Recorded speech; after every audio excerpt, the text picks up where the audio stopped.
Back in the good old days, people never used to get into prolonged arguments about unimportant minutiae on the internet. Instead, back in the good old days, people would literally fight to the death over pretty much any tiny insult, no matter how trivial. Duels are, alas, lost to history. But for hundreds of years and in dozens of countries and cultures all over the world, the idea of single combat as a way of settling disputes reigned supreme, and it was bananas. People duelled to the death in all sorts of insane ways for all sorts of insane reasons. Here, then, are some of the best ones. Today we're looking at a brief history of the worst possible way of settling an argument: the duel.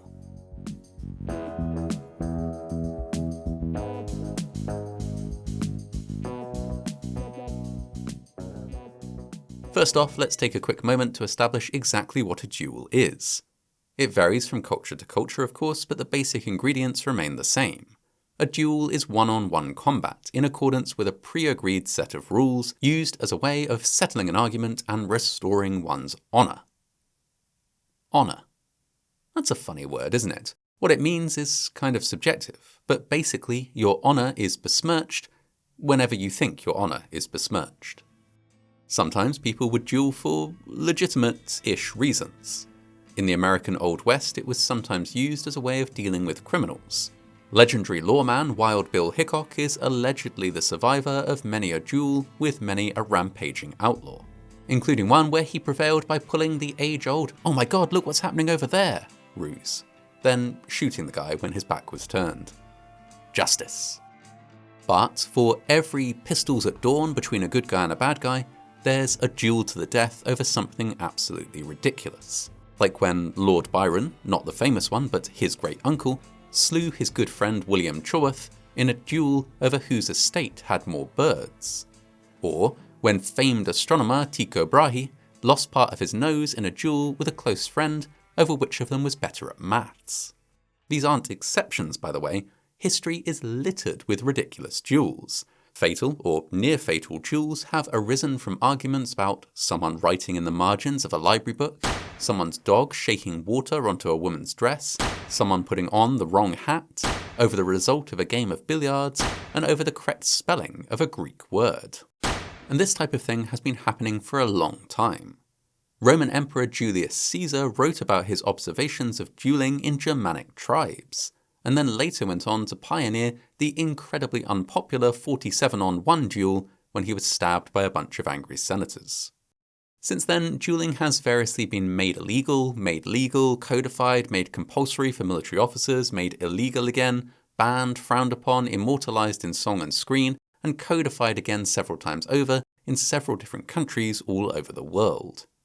It's only relatively recently that people have stopped doing it, in fact. Pretty much around the invention of the printing press, dueling started to drop off. Maybe everyone was resorting to angry letters to the editor instead. But that still leaves us with hundreds of years of rich and ridiculous dueling history to choose from. So, here are some of my favourite stupid duels. Don't agree with my top picks? That's fine. Pistols at dawn. 1. Man v Dog. It's murder mystery time. Picture the scene. It's 14th century France and a much-loved local guy, let's call him Paul, has been missing for a couple of days. Everyone figures he's just gone on a really long walk, until the man's beloved greyhound starts acting incredibly aggressively towards one of his neighbours. Let's call him Barry. The conclusion here is obvious. Barry murdered Paul, and the dog 100% knows it. Case closed. Unhappy with this doggy-based judicial process, Barry appeals to King Charles V to let him defend his honour in a duel against his accuser. His accuser, in this case, being the dog. That's right, he wanted to duel a greyhound. The king, who had somehow earned the epithet King Charles the Wise during his reign, granted this wish. Of course, he came up with some rules for the occasion, since the last thing you'd want is for a duel between a man and a dog to descend into a farce. The man was to be armed with an offensive club, while the dog was permitted use of its natural weapons. I've never actually fought a greyhound, but I guess they must be pretty fast and difficult to club. The dog won. nearly killing Barry in the process. In his desperation not to be savaged to death, Barry confessed and begged for mercy. The dog was dragged off him and Barry breathed a sigh of relief, which was replaced with a sigh of despondency when he was immediately sentenced to death for his crime. Ludicrous. But apparently King Charles the Wise was thoroughly amused by the whole silly debacle. 2. The 19-Year Duel. We'll stay in France, but fast forward to the late 18th century, the Napoleonic era. Dueling is illegal at this point, but that doesn't stop it from being an incredibly popular pastime. Two generals, Pierre Dupont-Latong and François Fournier-Salavesi, in particular, absolutely love dueling. Side note, Fournier happened to be an excellent shot with a pistol. In 1794 he challenged a man to a duel and won, although given that his unlucky opponent had barely known which end of a pistol was the dangerous one, Fournier was roundly condemned as being not very sporting. This was compounded when Fournier went out to a fancy ball on the day of the poor fellow's funeral. Dupont tried to turn Fournier away, saying, "Do you dare show yourself here? It would have been only decent to remain at home, or certainly not to appear at a reunion in which you are likely to meet with the friends of your victim." Not taking sides here, but I feel like Dupont had a due point. Fournier didn't think so though, and things got so heated that the pair was soon arranging to duel. The next day at dawn, Dupont drew first blood, injuring Fournier in the shoulder. Game over, matter closed. Except it wasn't. Fournier recovered from his injury and repeated the challenge a month later. Fournier won that one, injuring Dupont, who obviously insisted on another rematch. Both of them got injured in the third and arranged a fourth to finally settle the matter. And so it went on, for 19 years. Indeed, the pair got such a taste for these little duels that they drew up a contract stating that whenever they were within 30 leagues, that's 144 kilometers or 90 miles of each other, it would be fair game to try and kill each other. Or as they put it, each should advance one half the road to encounter the other, sword in hand. Over the course of almost 2 decades of trying to murder one another, they got to know each other quite well. Sometimes they would meet accidentally in bars and try to kill each other, but other times they would arrange to meet up and have a succulent Chinese meal before they got down to the business of trying to kill each other. Sometimes, I guess, you just want to make a day of it. And of course, history intervened in their regular dueling schedule. They had to work around the Napoleonic Wars and various prison sentences each of them served during their lives. But they always found a way. They would write to each other regularly, even congratulating each other on promotions. Check out this extract from a letter from Fournier to Dupont. "Accept my sincere congratulations on your promotion, which by your future and your courage is made natural, a mere matter of course. I have 2 reasons for exultation in this nomination. First, the satisfaction of a fortunate circumstance for your advancement, and secondly, the facility now vouchsafed to us to have a thrust at each other on the first opportunity."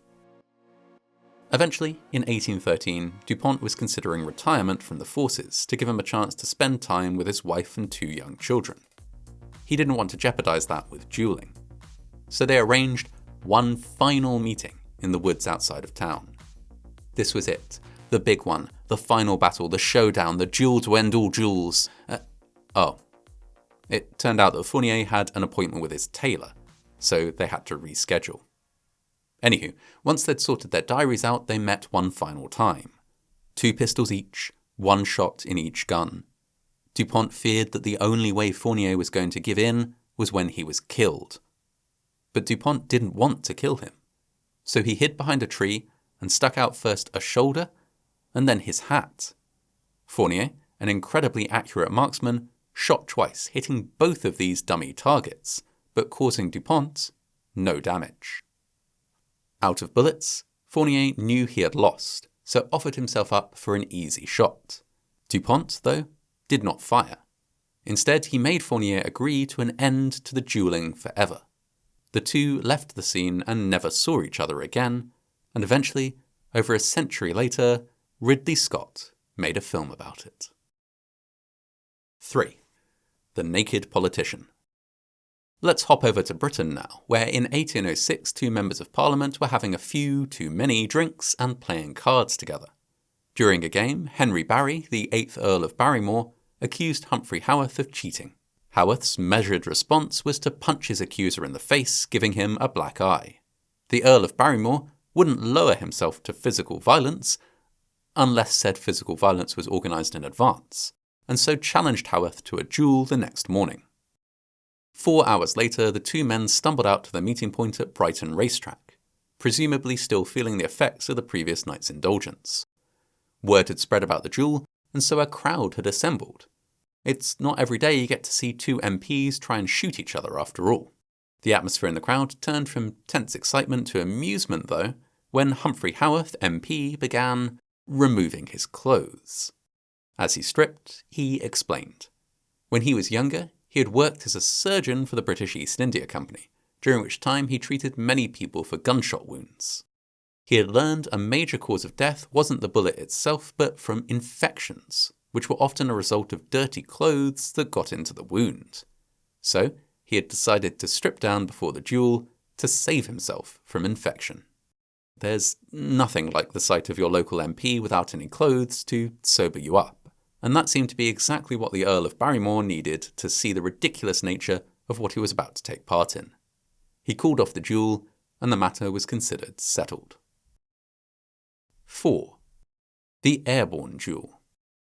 When Monsieur de Grand Prix, yes, we're back in France, caught his girlfriend, Mademoiselle Turrevet, with another man named Le Pic in 1808, he was justifiably upset.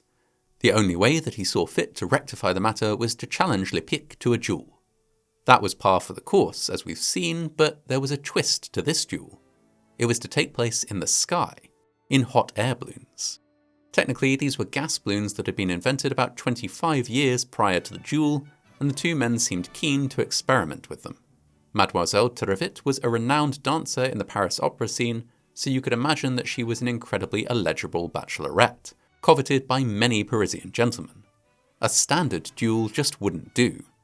Rules were to be drawn up, as reported in the Book of Days. In order that the heat of angry passion should not interfere with the polished elegance of the proceeding, they postponed the duel for a month, the lady agreeing to bestow her smile on the survivor of the two. The plan was for each of the men to be armed with a blunderbuss. It's like an early version of the shotgun, and rather than aiming directly at their competitor, they would aim at the balloon. A successful shot there would send the opponent hurtling down to earth. Now is probably a good time to introduce the concept of seconds in a duel. These are two people, usually a friend each for the two participants, that act as intermediaries, initially to try and reconcile, but mainly just to arrange a time, date and location, as well as ensuring gentlemanly conduct at the duel, even stepping in by their friend's side if they suspect cheating. So, they need to be on hand when it takes place. So, when two people decide to duel in giant balloons way above the ground, their seconds are required to go with them, up there in the balloon. On the day, the balloons were launched from a Parisian park. Onlookers who weren't aware of the backstory would have assumed they were about to witness a balloon race. They were in for a shock. When they reached the agreed height, the seconds handed blunderbusses over, and Le Pic shot first, but somehow managed to miss. Monsieur de Grand Prix could have taken a moral victory at this point, but he chose not to. He blasted the balloon opposite and sent it to the ground with a frightful rapidity, according to eyewitnesses, who by now would have realised that this was not a race. Monsieur Le Pic and his poor seconds smashed into the sloped rooftops of Paris and were dashed to pieces, while de Grand Prix mounted aloft in the grandest style before descending safely. He and Mademoiselle Turrevet lived happily ever after. Or did they? Tangent here. This duel seems a little too silly to be true, and it may not be. It's widely reported, even appearing in newspapers from a few years later on, but around that time in history, newspapers basically had a free pass to make up clickbait about weird stuff happening in foreign countries. It wasn't like most people could hop online and check. Did this story happen? I'm not sure. But just to make you aware, this one might be 1800s clickbait. That said, it's really not much more far-fetched than 5. Trapped in the Stagecoach. Let's go back to Napoleonic France, an absolute wellspring of crazy dueling shenanigans. 2 colonels came to blows after Captain Barbier Dufay made a joke about the size and appearance of Captain Raoul de Vere's cockade. He mocked its small size, said it looked funny, and alleged that it had a weird general appearance. De Vere was outraged, and within minutes the 2 had drawn swords. I should mention, a cockade is a type of hat decoration. Anyhow, the 2 had drawn swords and duelled right there in the street. And from the very start, De Vere was basically hopeless. Barbier Dufay disarmed him once, twice, 3 times, and then a 4th, but De Vere refused to give in. So the 2 sophisticated gentlemen did the only sensible thing to do in such a situation. They tied their left arms together, armed themselves with knives, and climbed into the back of a stagecoach. Whoever was left alive after the coach had made 2 laps of the square would be declared the winner.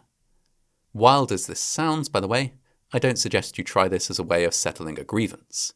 It can be absolutely fatal for not just you, but also your Uber rating. Anywho, the coach rattled off, the pair hacked away at each other, and by the time 2 laps were done, De Vere was dead, and Barbier Dufay was mortally wounded. He lived just long enough to declare that it was all worth it, because at least he'd killed De Vere fairly. Brilliant. R.I.P. 6. The Sausage Duel. I'll finish with a light-hearted funny story involving renowned light-hearted funny man Otto von Bismarck. The Minister-President of Prussia had clashed a few times with Rudolf Virchow, leader of the Radical Progressive Party in Prussia, prior to proceedings coming to a head. Virchow was a scientist as well as a politician, and his style of debate and reasoning was at odds with Bismarck's military manner. They were never going to get on. Things escalated in 1865 when they were involved in a debate about funding the navy. You probably don't need 2 guesses to work out which side of the debate Bismarck was on.